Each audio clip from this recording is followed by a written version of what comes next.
हे students welcome और welcome back to my channel. So आज ਅਸੀਂ ਕਰਨ ਜਾ ਰਹੇ ਹਾਂ ਇੰਡੀਆ ਐਂਡ ਯੂਨਾਈਟਿਡ ਨੇਸ਼ਨ ਦੇ ਸਾਰੇ ਇੰਪੋਰਟੈਂਟ ਕੁਐਸਚਨਸ ਜੋ ਪਿਛਲੇ ਸਾਲ ਰਿਪੀਟ ਹੋਏ ਹੈ। As you know competency based ਐਤਕੀ 50% ਹੈ ਐਜ਼ ਯੂ ਸੈਡ।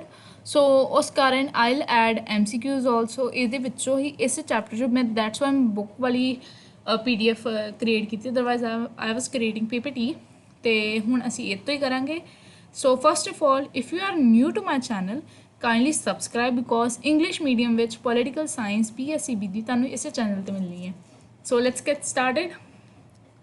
सो सब तो पहला जिन्होंने इस चैप्टर का ओवरव्यू नहीं पढ़िया they can watch my previous video, ठीक है। तो उस तो बाद आप स्टार्ट करते हैं जी। आप पिछले पेपर में एनालाइज करिए 2026 के इस चैप्टर तो 8 नंबर वाला क्वेश्चन आया सी जिहड़ा 120 to 150 वर्ड्स का होंदा है। सो उस तो पहला मैं तुहानूं एक ब्रीफ दसा ये पेपर तुहाडा सैट किवें हुंदा है। देखो तुहाडे कोल इंग्लिश मीडियम है, इंग्लिश मीडियम की बुक जिहड़ी है पंजाब बोर्ड की वैबसाइट ते अवेलेबल नहीं है, ठीक है। हुण इत्थों प्रॉब्लम क्रिएट हुंदी है, कुछ वर्ड्स कुछ पैराग्राफ्स कुछ कंटेंट पंजाबी की बुक विच अजिहा है जो गाइड्स विच नहीं आ रहा। उस करके when you are going to do the paper board का पेपर आता है वो कुछ क्वेश्चनस इहो ਜਿਹੇ आ जाते जो तुसी अपनी गाइड 'ਚ नहीं कीते। फॉर एग्जाम्पल ਜਿਹੜਾ साਡਾ पंजाब वाला चैप्टर है ਉਹਦੇ ਵਿੱਚ एक क्वेश्चन हैगा जे उत्ते केस स्टडी आई सी पिछले साल जानी कि 2026 की PEPSU ते Patiala and east Punjab states union. हुण ये जिहड़ी केस स्टडी है वैसे तो चलो केस स्टडी सी ऑलमोस्ट 6 क्वेश्चन सी ते 5 विचों सी एक बारों सी, ठीक है। बट जिहड़े बच्चे ने मैरिट लेनी उहदे लई ये बहुत ही डिफिकल्ट हो जाता है कि उस टाइम वो बच्चा किवें करे बिकॉज इंग्लिश मीडियम सी उदों बुक दे विच है नहीं सी। So that's why I am मेरे मेन फोकस यही रहूगा कि मैं तुहानूं जिहड़ी वन वर्ड लाइन क्वेश्चन आ ते इंपॉर्टेंट आ वो सारे इस चैनल ते प्रोवाइड करा।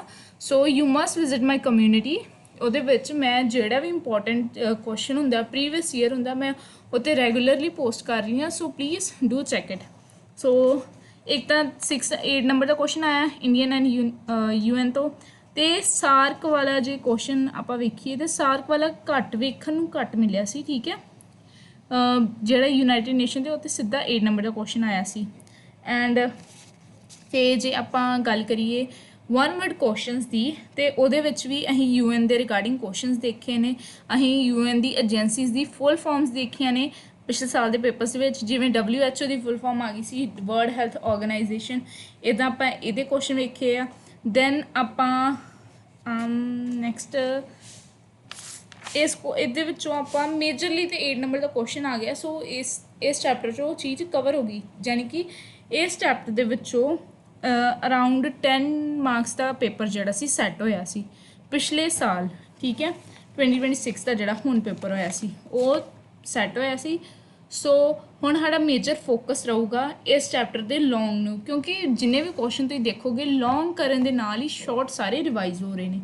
सो लैट्स गेट स्टार्टेड। सब तो पहला आ तुहाडी पंजाबी मीडियम वाली बुक है जिहदे विच ये सारे क्वेश्चनस आ। हुण इहदे विच जिहड़े ये क्वेश्चनस आ सार्क वाला ये क्वेश्चन तो मैं डिफरेंट वीडियो बनाऊँगी बिकॉज साड़ी बुक विच ना ऑब्जेक्टिव तो इंस्टीट्यूशनल स्ट्रक्चर ऑफ सार्क बारे इन्नी इन्फॉर्मेशन नहीं है। सो उत्ते डिफरेंट PPT बननी है। So I make that in the next video. So अज आप सिर्फ यूनाइटेड नेशन बारे करना है, ठीक है। सो UN बारे करना है आप अज। Right short note on united nation. महासभा इज़ जनरल असैंबली, ठीक है, जनरल असैंबली। नैक्सट आ गया फंक्शनस रोल तो मेन एजेंसीज। सो जी मेन एजेंसीज वाला क्वेश्चन है ना, मैं जिदा बुक मेरे को जी है JS बडियाल की वो भी मैं देख रही हाँ एजेंसीज बारे नहीं गिवन है। सो ये क्वेश्चन दे वैसे तो मैं इतने एक्सप्लेन कर दूँगी, ये क्वेश्चन सैपरेटली मैं तुहानूं किवें अटैम्प्ट करना है वो प्रॉपर लिख के कम्यूनिटी वो पिक्चर डाल दूँगी। तुसीं एक बारी उस तो भी गो थ्रू हो जाओ, रीड आउट कर लो, समझा मैं इत्थे देना ही है।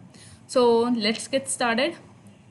इंडिया एंड यूनाइटेड नेशन सब तो पहले आप शॉर्ट नोट लिखने। देखो जो भी तुहानूं शॉर्ट नोट आवे उहदे विच तुसीं जिस चीज़ ते शॉर्ट नोट आया ਉਹਦਾ ਪਰਪਸ ਕਦੋਂ ਬਣੀ, ਜਿਵੇਂ ਤੁਹਾਨੂੰ ਕਿਸੇ ਵੀ ਜਿਵੇਂ ਇਸ 'ਤੇ ਤੁਹਾਨੂੰ ਸ਼ੋਰਟ ਨੋਟ ਆਇਆ ਨਾ, ਤੁਸੀਂ ਸਭ ਤੋਂ ਪਹਿਲਾਂ ਇਹਦੀ ਇੰਟਰੋਡਕਸ਼ਨ ਦੀ ਲਾਈਨ ਲਿਖਣੀ ਹੈ।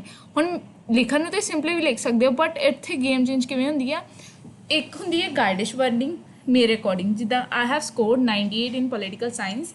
ਸੈਕੰਡਲੀ ਸਾਡੇ ਸਕੂਲ ਵਿੱਚ ਕੋਈ ਵੀ ਪੋਲੀਟੀਕਲ ਸਾਇੰਸ ਦਾ ਟੀਚਰ ਨਹੀਂ ਸੀ, so that is done by myself. So ਮੈਂ ਆਪਣਾ ਐਕਸਪੀਰੀਅੰਸ ਦੱਸ ਰਹੀ ਹਾਂ। Whenever I attempt the question, ਮੇਰਾ ਮੇਨ ਫੋਕਸ ਹੁੰਦਾ ਸੀ ਕਿ ਮੈਂ ਜਿਹੜੀ ਲਾਈਨ ਹੈ ਇੰਟਰੋਡਕਸ਼ਨ ਵਿੱਚ ਉਹ ਪਹਿਲਾਂ ਲਿਖਾਂ, ਦੈਨ ਉਸ 'ਤੇ ਬਰੀਫ ਇੰਟਰੋਡਕਸ਼ਨ ਹੋਣ ਤੋਂ ਬਾਅਦ ਮੈਂ ਕੁਐਸਚਨ ਅਟੈਂਪਟ ਕਰਨਾ ਹੈ। ਇਹਦੇ ਨਾਲ ਇੱਕ ਤਾਂ ਲੈਂਥ ਵੱਧਦੀ ਹੀ, ਠੀਕ ਹੈ, ਅਤੇ ਉੱਪਰੋਂ ਪ੍ਰੈਜੈਂਟੇਸ਼ਨ ਮੈਟਰ ਕਰਦੀ ਹੈ, ਹੈਂਡ ਰਾਈਟਿੰਗ ਨਹੀਂ ਮੈਟਰ ਕਰਦੀ, ਤੁਹਾਡੀ ਪ੍ਰੈਜੈਂਟੇਸ਼ਨ ਮੈਟਰ ਕਰਦੀ ਹੈ। ਸੋ ਸਟਾਰਟਿੰਗ 'ਚ ਆਪਾਂ ਕੀ ਲਿਖਣਾ ਹੈ, ਲਾਈਕ ਯੂਨਾਈਟਿਡ ਨੇਸ਼ਨ ਬਾਰੇ ਕਿ ਕਿੱਦਾਂ ਫਾਰਮ ਹੋਈ, ਕੀ ਇਹਦਾ ਮੇਨ ਰੋਲ ਕੀ ਹੈ, ਓਬਜੈਕਟਿਵ ਕੀ ਹੈ, ਪਰਪਸ, ਉਹਨੂੰ ਬਰੀਫਲੀ ਲਿਖਣਾ ਹੈ, ਠੀਕ ਹੈ। ਮੈਂ ਤੁਹਾਨੂੰ ਦਿਖਾਉਂਦੀ ਹਾਂ, ਦੇਖੋ, The United Nations is the world's international organization established in 1945 to maintain global peace, security, cooperation among nations. ਇੰਨੀ ਸਟਾਰਟਿੰਗ 'ਚ ਤੁਸੀਂ ਲਾਈਨ ਲਿਖਤੀ, ਦੈਨ ਤੁਸੀਂ ਸਟਾਰਟਿੰਗ ਕਰਤੀ, ਤੁਸੀਂ ਬਰੀਫ ਇੰਟਰੋਡਕਸ਼ਨ ਲਿਖਤੀ ਕਿ UN ਐਕਚੁਅਲ 'ਚ ਹੈ ਕੀ ਆ, ਸਟਾਰਟਿੰਗ 'ਚ ਤੁਸੀਂ ਲਿਖਤਾ, ਦੈਨ ਤੁਸੀਂ ਪੁਆਇੰਟਸ ਵਿੱਚ ਐਡ ਕਰ ਸਕਦੇ ਹੋ। ਪੁਆਇੰਟਸ ਕਿਵੇਂ, ਫਾਊਂਡਰ ਲਿਖ ਕੇ ਕਰ ਸਕਦੇ ਹੋ, ਪਰਪਸ ਲਿਖ ਕੇ, ਓਬਜੈਕਟਿਵ ਲਿਖ ਕੇ, ਠੀਕ ਹੈ। ਇੱਦਾਂ ਤੁਸੀਂ 4-5 ਪੁਆਇੰਟਸ ਦੇ ਅੰਦਰ ਪੈਰਾ ਬਣਾ ਸਕਦੇ ਹੋ। ਦੈਟ ਵਾਜ਼ ਡਨ ਬਾਈ ਮੀ। ਹੁਣ ਸ਼ਾਰਟ ਨੋਟ ਆ ਜੇ ਜਿੱਦਾਂ ਥੋੜ੍ਹੇ ਨੰਬਰਸ ਦੇ ਵਿੱਚ, ਠੀਕ ਹੈ, ਫਿਰ ਤੁਸੀਂ ਪੁਆਇੰਟਸ ਬਣਾਉਣ ਦੀ ਜਗ੍ਹਾ ਸਿੰਪਲੀ ਐਵੇਂ ਵੀ ਲਿਖ ਸਕਦੇ ਹੋ। You can either take the screenshot, write a short note on United Nation. ਸਭ ਤੋਂ ਪਹਿਲਾਂ ਕਿ ਵਰਡਸ ਇੰਟਰਨੈਸ਼ਨਲ ਆਰਗੇਨਾਈਜੇਸ਼ਨ ਆ, ਠੀਕ ਹੈ, ਇਹਦਾ ਮੈਂਬਰ ਇੰਡੀਆ ਵੀ ਹੈ। ਨੈਕਸਟ, ਇਹ 1945 ਵਿੱਚ ਇਸਟੈਬਲਿਸ਼ ਹੋਈ ਸੀ। ਇਹ ਬਹੁਤ ਇੰਪੋਰਟੈਂਟ ਗੱਲ ਹੈ, ਤੁਸੀਂ ਯਾਦ ਰੱਖਣੀ ਕਦੋਂ ਇਸਟੈਬਲਿਸ਼ ਹੋਈ ਸੀ ਅਤੇ ਕਿਸ ਦੇ ਬਾਅਦ ਇਸਟੈਬਲਿਸ਼ ਹੋਈ ਸੀ, ਠੀਕ ਹੈ। ਇਹ ਇਸਟੈਬਲਿਸ਼ ਹੋਈ ਸੀ World War II ਦੇ ਬਾਅਦ, ਠੀਕ ਹੈ। ਸੋ ਇਹਦਾ main purpose maintain global piece, security and cooperation among nations, ਠੀਕ ਹੈ, ਜਾਣੀ ਕਿ ਗਲੋਬਲ ਪੀਸ, ਪ੍ਰੋਪਰ ਇੱਕ ਗਲੋਬਲ ਲੈਵਲ 'ਤੇ ਸ਼ਾਂਤੀ ਬਣਾਏ ਰੱਖਣਾ, ਸਿਕਿਉਰਿਟੀ ਅਤੇ ਕੋਆਪਰੇਸ਼ਨ। ਫੋਰ ਐਗਜ਼ਾਮਪਲ, ਜੇ ਕਿਸੇ ਵੀ UN ਦੇ 2 ਦੇਸ਼ਾਂ ਵਿਚਕਾਰ ਕੋਈ ਵੀ ਇਸ਼ੂ ਕ੍ਰੀਏਟ ਹੋਵੇ ਅਤੇ ਉਹਦੇ ਵਿੱਚ UN as a mid person ਉਹਨੂੰ ਸੌਰਟ ਆਊਟ ਕਰਵਾ ਸਕਦਾ ਹੈ, ਠੀਕ ਹੈ। ਹੁਣ ਇਹ ਫਾਊਂਡ ਕਦੋਂ ਹੋਈ ਸੀ? 24 ਅਕਤੂਬਰ 1945। ਕਿੱਥੇ ਫਾਊਂਡ ਹੋਈ ਸੀ? ਸੈਨ ਫਰਾਂਸਿਸਕੋ, ਕੈਲੀਫੋਰਨੀਆ, ਠੀਕ ਹੈ। ਹੁਣ ਡੈਵਿਸਟੇਸ਼ਨ ਵਰਡ ਹੁੰਦਾ ਵਾ ਡਿਸਟਰਕਸ਼ਨ, ਇਹਨੂੰ ਭਾਵੇਂ ਤੁਸੀਂ ਡਿਸਟਰਕਸ਼ਨ ਲਿਖ ਲਓ, ਠੀਕ ਹੈ, ਜਾਂ ਫਿਰ ਤੁਸੀਂ ਕੋਈ ਵੀ ਇਸ ਦੇ ਰਿਗਾਰਡਿੰਗ ਕੋਈ ਵੀ ਈਜ਼ੀਅਰ ਵਰਡ ਲਿਖ ਲਓ ਜੋ ਤੁਹਾਨੂੰ ਈਜ਼ੀ ਲੱਗਦਾ ਹੈ। ਡੈਵਿਸਟੇਸ਼ਨ ਦਾ ਮਤਲਬ ਕਿ ਜਦੋਂ ਤਬਾਹੀ ਮਚੀ ਸੀ ਦੁਨੀਆ 'ਤੇ, ਉਸ ਤੋਂ ਬਾਅਦ ਇਹਦੀ ਇਸਟੈਬਲਿਸ਼ਮੈਂਟ ਹੋਈ ਸੀ। ਇਹਨੇ league of nations, World War II ਤੋਂ ਪਹਿਲਾਂ ਇੱਕ ਲੀਗ ਆਫ ਨੇਸ਼ਨਸ ਬਣੀ ਸੀ, ਜਿਹਦੇ ਓਬਜੈਕਟਿਵ ਸਭ ਕੁਝ ਸੇਮ ਸੀ ਕਿ ਪੀਸ ਮੇਨਟੇਨ ਕਰਨੀ, ਬਟ ਉਹ ਇਸ ਚੀਜ਼ ਨੂੰ ਅਚੀਵ ਨਹੀਂ ਕਰ ਪਾਈ ਸੀ। ਤਾਂ ਇਸ ਤੋਂ ਬਾਅਦ ਇਸ ਨੂੰ ਰਿਪਲੇਸ ਕੀਤਾ ਗਿਆ ਯੂਨਾਈਟਿਡ ਨੇਸ਼ਨ ਆਰਗੇਨਾਈਜੇਸ਼ਨ ਵੱਲੋਂ, ਠੀਕ ਹੈ, UN ਨੂੰ। ਸੇਮ ਲਿਖਿਆ ਹੋਇਆ, it replace the league of nation ਵਿਚ had failed to prevent global conflict, ਯਾਨੀ ਕਿ ਗਲੋਬਲ ਲੈਵਲ 'ਤੇ ਪੀਸ ਅਚੀਵ ਨਹੀਂ ਹੋਈ। It started with 51 founding members, ਠੀਕ ਹੈ, 51 ਫਾਊਂਡਿੰਗ ਮੈਂਬਰਸ ਵਿੱਚ ਇੰਡੀਆ ਵੀ ਹੈ। It comprises of 193 member states, 193 member state ਹੈ ਟੂਡੇ। ਅੱਜ ਦੇ ਟਾਈਮ ਵਿੱਚ ਇਹਦੀ 193 ਸਟੇਟਸ ਹੈ। ਸਟਾਰਟਿੰਗ 'ਚ ਕਿੰਨੀਆਂ ਸੀ? 51, ਅਤੇ ਬਾਅਦ 'ਚ ਕਿੰਨੀਆਂ ਹੋ ਗਈਆਂ? 193। ਅਤੇ ਇੱਕ ਸਵੇਰੀਅਨ ਨੇਸ਼ਨ, ਹਰ ਇੱਕ ਸਵੇਰੀਅਨ ਨੇਸ਼ਨ ਨੂੰ ਰੀਪ੍ਰਜੈਂਟ ਕਰਦੀ ਪਈ ਹੈ, ਠੀਕ ਹੈ। It consist of 6 main branches, ਠੀਕ ਹੈ। ਇਹ ਵੀ ਬਹੁਤ ਇੰਪੋਰਟੈਂਟ ਹੈ, ਤੁਹਾਨੂੰ ਸਾਰੀ ਬ੍ਰਾਂਚਿਸ ਦੇ ਫੰਕਸ਼ਨ ਅਤੇ ਨੇਮ ਯਾਦ ਹੋਣੀ ਚਾਹੀਦੀ ਹੈ। ਬ੍ਰਾਂਚ ਕਹਿ ਲਓ, ਔਰਗਨ ਕਹਿ ਲਓ, ਕਿਉਂਕਿ ਪਿਛਲੀ ਵਾਰ ਕੁਐਸਚਨ ਆਇਆ ਸੀ ਇਵੈਲੂਏਟ ਇਟਸ ਔਰਗਨਸ, ਠੀਕ ਹੈ। ਪਹਿਲਾਂ what is UN, then evaluate its organs. What is united nation evaluates organ, ਠੀਕ ਹੈ। ਅਤੇ what is united nation 3 number ਦਾ ਹੀ ਕੁਐਸਚਨ, ਠੀਕ ਹੈ।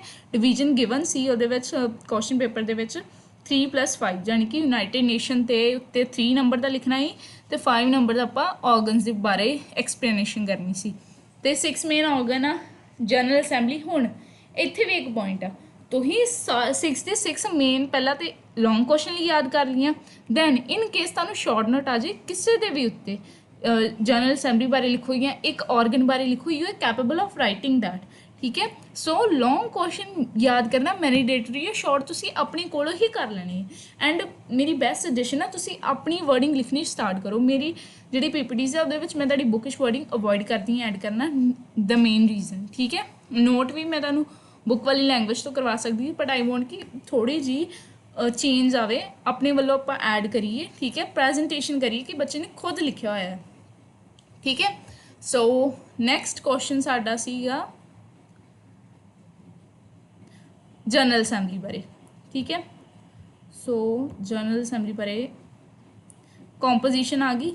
ठीक है, ये रहा जनरल असैंबली बारे। आई नो थोड़ा जिहा ब्लरी है बट मेरी बुक विच इवें सी, sorry for that. So general assembly is the biggest deliberative body of the United Nations to which each country send 5 representatives while each country has 1 vote. So general assembly महासभा ये सब तो वड्डा सब तो deliberative body आ। ठीक है, United nation दी ਇਹਦੇ ਵਿੱਚ हर कंट्री 5 रिप्रेजेंटेटिव्स भेजती है, 5 रिप्रेजेंटेटिव जाते हैं। ठीक है, हर कंट्री वालों बट हर कंट्री की वोट एक ही होंगी है। ठीक है, उस जनरल असैंबली नूं वर्ड पार्लीमेंट कहा जाता है जिथे वर्ड के मुद्दे चुके जाते हैं। जिदा साडा इंडियन पार्लीमेंट है उत्थे इंडिया के कॉन्फ्लिक्ट्स रिजोल्व होंगे आ, हर एक कंट्री का अपना है। जो UN का पार्लीमेंट है जनरल असैंबली है उत्थे वर्ड के मसले हल होंगे ने।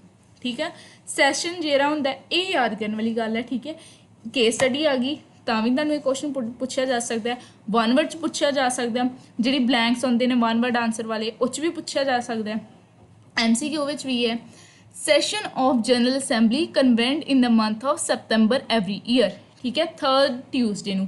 ਹੁਣ ਆ 3rd ਟਿਊਜ਼ਡੇ ਜਿਹੜਾ ਮੈਂ ਲਿਖਿਆ ਨਾ ਇਹ ਤੁਹਾਡੀ ਬੁੱਕ ਵਿੱਚ ਨਹੀਂ ਗਿਵਨ ਹੈ ਬਟ ਜਿਹੜੀ ਤੁਹਾਡੀ ਪੰਜਾਬੀ ਦੀ ਬੁੱਕ ਹੈ ਨਾ ਪਬਲਿਸ਼ ਹੋਈ PSCB ਵੱਲੋਂ ਉਹਦੇ ਵਿੱਚ ਗਿਵਨ ਹੈ ਕਿ month of September 3rd Tuesday ਇਹਦਾ ਸੈਸ਼ਨ ਲੱਗਦਾ ਹੈ। ਸੋ ਇਹ ਯਾਦ ਕਰਨ ਵਾਲੀ ਗੱਲ ਹੈ। ਠੀਕ ਹੈ, ਇਹ ਤੋਂ ਕੁਐਸਚਨ ਜ਼ਰੂਰ ਆਵੇਗਾ। Next deliberation on all these issue which are related to charter of the united nation. ਹੁਣ ਯੂਨਾਈਟਿਡ ਨੇਸ਼ਨ ਦਾ ਇੱਕ ਚਾਰਟਰ ਹੈ ਉਹਦੇ ਵਿੱਚ ਸਾਰੇ ਇਸ਼ੂਜ਼ ਹੈ, ਉਸ ਇਸ਼ੂਜ਼ ਦੇ ਉੱਤੇ ਇਸ ਅਸੈਂਬਲੀ ਦੇ ਵਿੱਚ ਡਿਸਕਸ਼ਨਸ ਹੁੰਦੀਆਂ ਨੇ। ਠੀਕ ਹੈ, ਬਾਕੀ ਇਹ ਐਨੂਅਲ ਬਜਟ ਤੇ ਇੱਥੇ ਨਿਕਲਦਾ ਹੈ ਜਿੱਦਾਂ ਸਾਡੇ ਪਾਰਲੀਮੈਂਟ 'ਚ ਨਿਕਲਦਾ। ਹੁਣ ਆ ਜਾਓ ਸਿਕਿਉਰਿਟੀ ਕਾਊਂਸਲ ਤੇ। ਸਿਕਿਉਰਿਟੀ ਕਾਊਂਸਲ ਇੱਕ ਐਗਜ਼ੀਕਿਊਟਿਵ ਬੋਡੀ ਹੈ। ਠੀਕ ਹੈ, ਇਸ ਦੇ ਟੋਟਲ ਮੈਂਬਰ ਜਿਹੜੇ ਹੁੰਦੇ ਆ 15 ਹੁੰਦੇ ਆ, 5 ਪਰਮਾਨੈਂਟ ਹੁੰਦੇ, 10 ਟੈਂਪਰੇਰੀ ਹੁੰਦੇ ਆ। ਪਰਮਾਨੈਂਟ ਮੈਂਬਰਸ ਯਾਦ ਕਰਨੇ ਬਹੁਤ ਹੀ ਜ਼ਰੂਰੀ ਨੇ। ਠੀਕ ਹੈ, USA, Russia, France, great Britain and China, ਇਹ 5 ਜਿਹੜੇ ਨੇ ਪਰਮਾਨੈਂਟ ਮੈਂਬਰਸ ਆ। ਠੀਕ ਹੈ, ਜਿਨ੍ਹਾਂ ਕੋਲ ਵੈਟੋ ਪਾਵਰ ਆ। ਠੀਕ ਹੈ, ਤੇ ਇੰਡੀਆ ਜਿਹੜਾ ਹੈ ਟਰਾਈ ਕਰ ਰਿਹਾ ਹੈ ਇਹ 5 ਮੈਂਬਰਸ ਦੇ ਵਿੱਚ ਆਪਣੀ ਜਗ੍ਹਾ ਬਣਾਉਣ ਵਾਸਤੇ। ਠੀਕ ਹੈ, ਇਹ ਵੀ ਤੁਹਾਡੀ ਪੰਜਾਬੀ ਦੀ ਬੁੱਕ ਦੇ ਲਾਈਨ 'ਚ ਹੈਗੀ ਸੀ, ਤੁਹਾਡੇ ਇੰਗਲਿਸ਼ ਮੀਡੀਅਮ ਗਾਈਡਸ ਵਿੱਚ ਆਈ ਡੋਂਟ ਨੋ ਕੀ ਹੈਗੀ ਹੈ, ਜਿਹੜੀ ਮੇਰੇ ਕੋਲ ਹੈਗੀ ਉਸ ਦੇ ਵਿੱਚ ਲਾਈਨ ਨਹੀਂ ਅਵੇਲੇਬਲ ਹੈ। ਠੀਕ ਹੈ, ਸੋ ਸਿਕਿਉਰਿਟੀ ਕਾਊਂਸਲ ਕੀ ਹੈ? ਇੱਕ ਐਗਜ਼ੀਕਿਊਟਿਵ ਬੋਡੀ ਹੈ ਯੂਨਾਈਟਿਡ ਨੇਸ਼ਨ ਦੀ, ਭਾਵੇਂ ਉਹ ਸਾਈਜ਼ ਵਿੱਚ ਸਮੋਲ ਹੈ।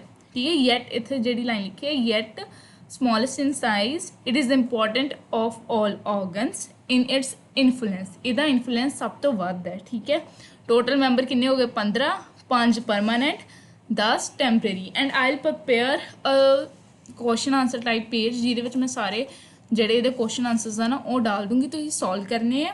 ਐਂਡ ਦੈਨ ਤੁਸੀਂ ਜਿਹੜੇ ਕੁਐਸਚਨ ਦਾ ਤੁਹਾਨੂੰ ਆਨਸਰ ਪਤਾ, ਜਿਹਦਾ ਨਹੀਂ ਪਤਾ ਯੂ ਆਰ ਨੋਟ ਸ਼ੋਰ ਤੁਹਾਡੀ ਬੁੱਕ 'ਚ ਉਹਦਾ ਆਨਸਰ ਨਹੀਂ ਹੈਗਾ, ਤੁਸੀਂ ਕਮੈਂਟ ਬਿਲੋ ਕਰ ਦਿਓ, ਮੈਂ ਤੁਹਾਨੂੰ ਉਹਦਾ ਆਨਸਰ ਦੱਸ ਦੂੰਗੀ। ਠੀਕ ਹੈ, नेक्स्ट आ जाओ the 10 temporary members are elected by the general assembly by 2/3 majority of 2 years। ਹੁਣ ਜਿਹੜੇ ਟੈਂਪਰੇਰੀ ਮੈਂਬਰਸ ਆ ਉਹ ਜਨਰਲ ਅਸੈਂਬਲੀ ਇਲੈਕਟ ਕਰਦੀ। ਕੌਣ ਇਲੈਕਟ ਕਰਦਾ ਹੈ? General assembly. ਕਿੰਨੇ ਚਿਰ ਵਾਸਤੇ? 2 years ਵਾਸਤੇ। ਕਿੰਨੀ ਮੈਜੋਰਿਟੀ ਨਾਲ? 2/3 ਦੀ। ਠੀਕ ਹੈ, ਹੁਣ ਜਿੰਨੀਆਂ ਵੀ ਇੰਪੋਰਟੈਂਟ ਡਿਸੀਜ਼ਨਸ ਹੁੰਦੀਆਂ ਨੇ ਸਿਕਿਉਰਿਟੀ ਕਾਊਂਸਲ ਦੀ, ठीक है, on all important decisions of security council the unanimity of the 5 permanent members is compulsory। कि 5 ਜਿਹੜੇ permanent members ਆ ਉਹਨਾਂ ਨੂੰ ਉਹ ਇਸ ਗੱਲ ਨਾਲ ਡਿਸੀਜ਼ਨ ਨਾਲ ਸਹਿਮਤ ਹੋਣੇ ਚਾਹੀਦੇ ਨੇ। ਠੀਕ ਹੈ, ਮੇਨ ਫੰਕਸ਼ਨ ਕੀ ਹੈ ਸਿਕਿਉਰਿਟੀ ਕਾਊਂਸਲ ਦਾ? ਵਰਡ ਪੀਸ ਬਣਾਉਣੀ। ਠੀਕ ਹੈ, ਡਿਸੀਜ਼ਨ ਜਿਹੜੀਆਂ ਨੇ ਇੰਪਲੀਮੈਂਟ ਕਰਨਾ। ਐਗਜ਼ੀਕਿਊਟਿਵ ਡੈਟਸ ਵਾਈ ਬੋਲਿਆ, ਜਿਹੜੀ ਐਗਜ਼ੀਕਿਊਟਿਵ ਬੋਡੀ ਆਪਾਂ ਉਹਨੂੰ ਬੋਲਦੇ ਜਿਹੜੀ ਐਗਜ਼ੀਕਿਊਟ ਕਰਦੀ ਹੈ। ਠੀਕ ਹੈ, ਜਿਵੇਂ ਤੁਹਾਡੇ ਉਹਦੇ ਵਿੱਚ ਵੀ ਹੈਗਾ ਵਾ ਹੋਰ ਜਿਹੜੇ 11th 'ਚ ਤੁਸੀਂ ਪੜ੍ਹਿਆ ਹੋਣਾ ਐਗਜ਼ੀਕਿਊਟਿਵ ਬੋਡੀ ਆਫ ਇੰਡੀਆ, ਤੇ ਜੇ ਤੁਸੀਂ ਹੁਣੇ ਬਿਊਰੋਕ੍ਰੇਸੀ ਵਾਲੇ ਚੈਪਟਰ ਪੜ੍ਹ ਲਿਆ ਉਹਦੇ ਵਿੱਚ ਵੀ ਬੋਲਦੇ ਆ ਐਗਜ਼ੀਕਿਊਟਿਵ ਬੋਡੀ ਮਤਲਬ ਕਿ ਜਿਹੜੇ ਰੂਲਸ ਜਿਹੜੇ ਡਿਸੀਜਨਸ ਹੈ ਨਾ ਉਹਨੂੰ ਜਿਹੜੇ ਬੰਦਾ ਐਗਜ਼ੀਕਿਊਟ ਕਰ ਰਿਹਾ ਜਿਹੜੀ ਬੋਡੀ ਐਗਜ਼ੀਕਿਊਟ ਕਰ ਰਹੀ ਹੈ ਐਗਜ਼ੀਕਿਊਟ ਮਤਲਬ ਇੰਪਲੀਮੈਂਟ ਕਰ ਰਹੀ ਹੈ ਲੋਕਾਂ ਤੇ ਠੀਕ ਹੈ ਉਹਨੂੰ ਆਪਾਂ ਐਗਜ਼ੀਕਿਊਟਿਵ ਬੋਡੀ ਬੋਲਦੇ ਹਾਂ। Next economic and social council. Economic and social council ਦੇ 54 ਮੈਂਬਰਸ ਆ ਜਿਹੜੇ ਜਨਰਲ ਅਸੈਂਬਲੀ ਤੋਂ ਸਿਲੈਕਟ ਹੁੰਦੇ ਨੇ ਕਿੰਨੇ ਸਾਲ ਵਾਸਤੇ 3 ਸਾਲ ਵਾਸਤੇ ਠੀਕ ਹੈ। ਜਿਹੜੇ 1/3 ਮੈਂਬਰਸ ਆ ਉਹਦੇ ਵਿੱਚੋਂ ਐਵਰੀ ਈਅਰ ਰਿਟਾਇਰ ਹੁੰਦੇ ਨੇ ਠੀਕ ਹੈ ਤੇ ਉਹਨਾਂ ਦੀ ਜਗ੍ਹਾ ਨਿਊ ਹਰ ਸਾਲ ਆਉਂਦੇ ਨੇ ਠੀਕ ਹੈ।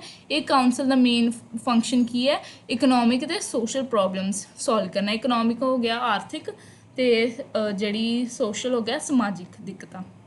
ਟਰਸਟੀਸ਼ਿਪ ਕਾਉਂਸਲ ਹੁਣ ਇਹ ਕਾਉਂਸਲ ਜਿਹੜਾ ਵਾ ਐਡਮਿਨਿਸਟ੍ਰੇਸ਼ਨ ਜਿਹੜੀ ਆ ਪ੍ਰਸ਼ਾਸਨ ਬੋਲਦੇ ਜਿਹਨੂੰ ਆਪਾਂ ਹੈ ਨਾ ਉਹਨੂੰ ਸੁਪਰਵਾਈਜ਼ ਕਰਦੀ ਹੈ ਠੀਕ ਹੈ ਕਿ of those backward and disputed territories ਜਿਹੜੀ ਬੈਕਵਰਡ ਆ ਠੀਕ ਹੈ ਜਿਹੜੀ ਆਪਣੀ ਅਸਲ ਜਿੱਦਾਂ ਆਪਾਂ ਕਹਿ ਸਕਦੇ ਹਾਂ ਇੰਡੀਆ ਆਪਣੇ ਆਪ ਨੂੰ ਰੀਪ੍ਰਜੈਂਟ ਕਰ ਰਿਹਾ ਜਿਹੜੀ ਰੀਪ੍ਰਜੈਂਟ ਨਹੀਂ ਕਰ ਪਾ ਰਹੀਆਂ ਉਹਨਾਂ ਨੂੰ ਸੁਪਰਵਾਈਜ਼ ਕਰਦੀ ਹੈ ਰਿਸਪੌਂਸਿਬਿਲਿਟੀ ਹੈ ਜਿਹੜੀ ਯੂਨਾਈਟਿਡ ਨੇਸ਼ਨ ਨੇ ਦਿੱਤੀ ਹੋਈ ਹੈ ਠੀਕ ਹੈ।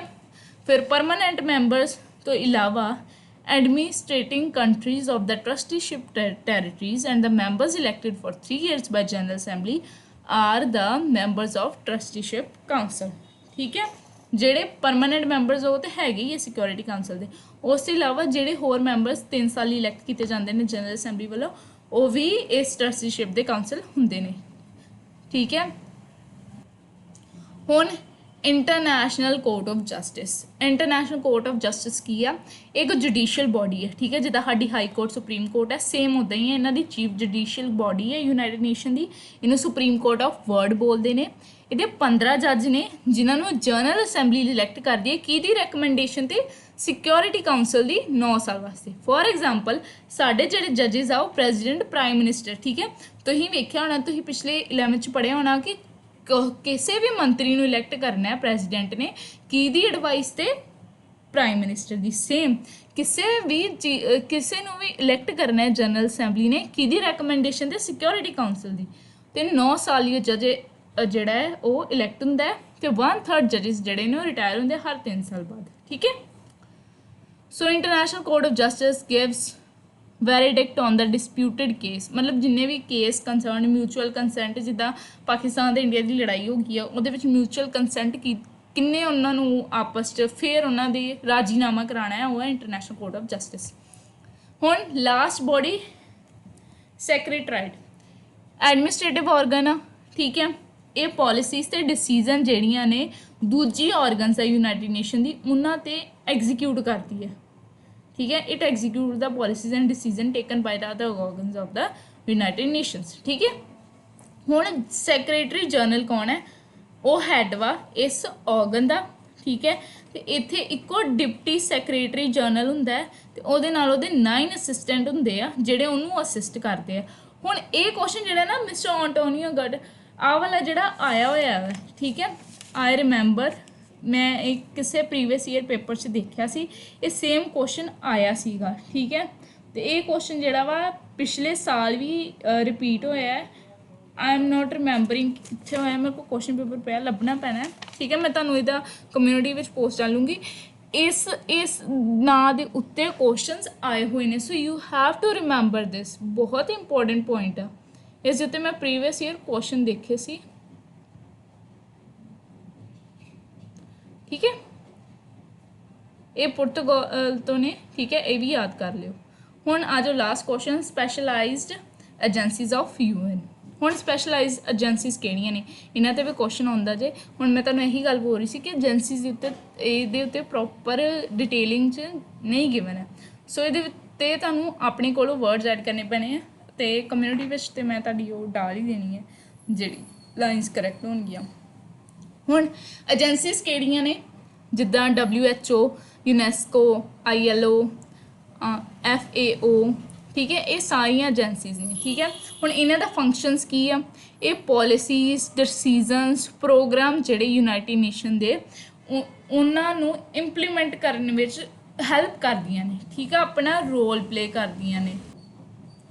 ਸੋ ਦੇਖੋ UNESCO ਕੀ ਹੈ united nation educational scientific cultural organisation. ਹੁਣ ਤੁਸੀਂ ਜਦੋਂ ਹਿਸਟਰੀ ਪੜ੍ਹਦੇ ਉਹਦੇ ਵਿੱਚ ਲਿਖਿਆ ਹੁੰਦਾ ਨਾ ਕਿ ਆਹ ਸਾਈਟ ਜਿਹੜੀ ਹੈ ਯੂਨੈਸਕੋ ਵੱਲੋਂ ਅਪਰੂਵਡ ਹੈ, ਸਮਥਿੰਗ ਲਾਈਕ ਦਿਸ ਲਾਈਨਸ ਹੁੰਦੀਆਂ ਨੇ। ਉਹ ਇਸ ਕਰਕੇ ਹੁੰਦੀ ਕਿਉਂਕਿ ਕਲਚਰ ਆਰਗੇਨਾਈਜੇਸ਼ਨ ਆ ਜਿਹੜੀ ਕਲਚਰ ਨੂੰ ਪ੍ਰੀਜ਼ਰਵ ਕਰਨ ਵਿੱਚ ਹੈਲਪ ਕਰਦੀ ਹੈ, ਠੀਕ ਹੈ। ਨੈਕਸਟ ਲੇਬਰ ਆਰਗੇਨਾਈਜੇਸ਼ਨ, ਫਿਰ ਹੈਲਥ ਆਰਗੇਨਾਈਜੇਸ਼ਨ, ਤੁਹਾਨੂੰ ਨਾਂ ਤੋਂ ਪਤਾ ਲੱਗ ਰਿਹਾ ਕਿਸ ਚੀਜ਼ ਬਾਰੇ, ਹੈਲਥ ਦੇ ਬਾਰੇ ਹੈ, ਠੀਕ ਹੈ। Food and agriculture organisations, Indian international bank of reconstruction and development IBRD, international monetary fund IMF, universal postal union UPU, ਠੀਕ ਹੈ। ਇੱਦਾਂ ਡਿਫਰੈਂਟ ਹੈਗੀਆਂ ਨੇ, ਠੀਕ ਹੈ। ਇਹਨਾਂ ਦਾ ਆਪਣਾ ਆਪਣਾ ਰੋਲ ਹੁੰਦਾ। ਹੁਣ ਇੰਡੀਆ ਦਾ ਰੋਲ, ਇਹ ਸਾਰੇ ਜਿਹੜੇ ਮੈਂ ਕੁਐਸਚਨਸ ਕਰਵਾਏ ਨਾ ਇਹ ਸਾਰੇ ਪ੍ਰੀਵੀਅਸ ਈਅਰ ਰਿਪੀਟ ਆ, ਠੀਕ ਹੈ। ਮੈਂ ਕੋਈ ਐਕਸਟਰਾ ਨਹੀਂ ਹਜੇ ਕਰਵਾਇਆ ਕਿਉਂਕਿ ਜਿਹੜੇ ਰਿਪੀਟਿੰਗ ਵਾਲੇ ਉਹੀ ਤੁਹਾਡੇ ਸਤੰਬਰ ਟਰਮ ਦੇ ਪੇਪਰ ਵਿੱਚ ਵੀ ਰਿਪੀਟ ਹੋਣੇ ਨੇ। ਸੋ ਦੀਜ਼ ਆਰ ਇੰਪੋਰਟੈਂਟ। ਹੁਣ founder member, India founder member ਹੈ, ਜਿਵੇਂ ਮੈਂ ਤੁਹਾਨੂੰ ਦੱਸਿਆ ਜਦੋਂ 51 ਓਰੀਜਨਲ ਮੈਂਬਰ ਸੀ ਜਿਹੜੇ UN ਦੇ, ਉਹੀ ਉਹਨਾਂ ਵਿੱਚ ਇੰਡੀਆ ਵੀ ਹੈਗਾ ਸੀ, ਠੀਕ ਹੈ। ਇੰਡੀਆ ਇੱਕ ਇੰਡੀਪੈਂਡੈਂਟ ਕੰਟਰੀ ਨਹੀਂ ਸੀ ਉਸ ਟਾਈਮ 'ਤੇ, ਬਟ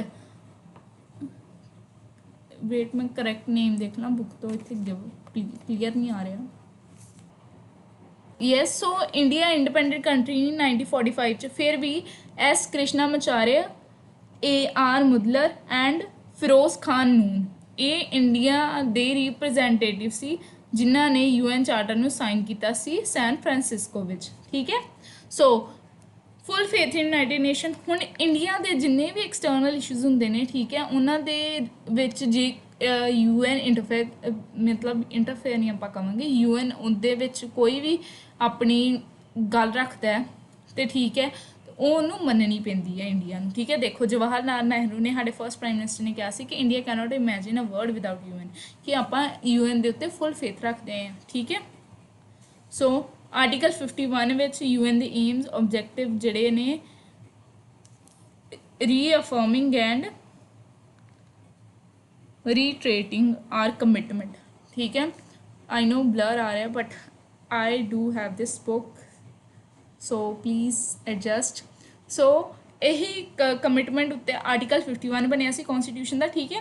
ਹੁਣ ਇਹਦੇ ਵਿੱਚ ਕੀ ਕਿਹਾ ਸੀ, ਦ ਸਟੇਟ ਸ਼ੈਲ ਇੰਡੈਵਰ ਮਤਲਬ ਮੰਨਣਾ ਪਏਗਾ, ਇੰਟਰਨੈਸ਼ਨਲ ਪੀਸ ਤੇ ਸਿਕਿਉਰਿਟੀ ਪ੍ਰਮੋਟ ਕਰਨਾ, ਜਸਟ ਤੇ ਔਨਰੇਬਲ ਰਿਲੇਸ਼ਨਸ਼ਿਪ ਰੱਖਣਾ ਦੂਜੇ ਨੇਸ਼ਨਸ ਨਾਲ, foster respect for international law and treaty obligations in the dealings of organised people with one another, ਮਤਲਬ ਕਿ ਆਪਾਂ ਰਿਸਪੈਕਟ ਕਰਨੀ ਹੈ ਇੰਟਰਨੈਸ਼ਨਲ ਲਾ ਜੋ ਵੀ UN ਵੱਲੋਂ ਹੋਊਗਾ, ਤੇ ਇੰਟਰਨੈਸ਼ਨਲ ਡਿਸਪਿਊਟਸ ਜਿਹੜੇ ਨੇ ਐਰਬਿਟ੍ਰੇਸ਼ਨ ਨਾਲ ਸੈਟਲ ਕਰਨੇ, ਮਤਲਬ ਕਿ ਇਨਕਰੇਜ ਕਰਨਾ ਕਿ ਬਿਨਾਂ ਲੜਾਈ ਝਗੜੇ ਤੇ ਜਿੰਨੇ ਵੀ ਡਿਸਪਿਊਟਸ ਹੁੰਦੇ ਨੇ ਉਹਨਾਂ ਨੂੰ ਸੈਟਲ ਕਰੋ, ਠੀਕ ਹੈ। ਹੁਣ India and different organs of UN, India security council ਤੇ ਦੇਖੋ ਪੀਸ ਦੇ ਵਿੱਚ ਉਹਨੇ ਆਪਣੀ ਕਮਿਟਮੈਂਟ ਦਿੱਤੀ ਹੋਈ ਹੈ। ਫਸਟ ਜਿਹੜਾ ਇਹਦੇ ਵਿੱਚ ਆਪਾਂ ਪੜ੍ਹਿਆ ਪੀਸ ਐਂਡ ਸਿਕਿਉਰਿਟੀ, ਠੀਕ ਹੈ।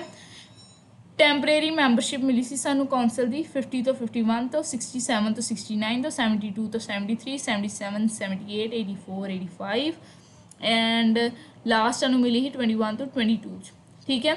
ਇੰਡੀਆ ਆਪਣਾ ਕੰਸਟਰਕਟਿਵ ਰੋਲ ਅਦਾ ਕਰ ਰਿਹਾ ਤੇ ਇੱਕ ਇੰਡੀਪੈਂਡੈਂਟ ਤੇ ਇੰਪਾਰਸ਼ਲ ਪੋਲਿਸੀ ਦਾ ਪ੍ਰੂਫ ਦੇ ਰਿਹਾ, ਠੀਕ ਹੈ। ਹੁਣ ਇਕਨੋਮਿਕ ਤੇ ਸੋਸ਼ਲ ਕਾਊਂਸਲ ਵਿੱਚ ਉਹਦਾ ਕੀ ਹੈ।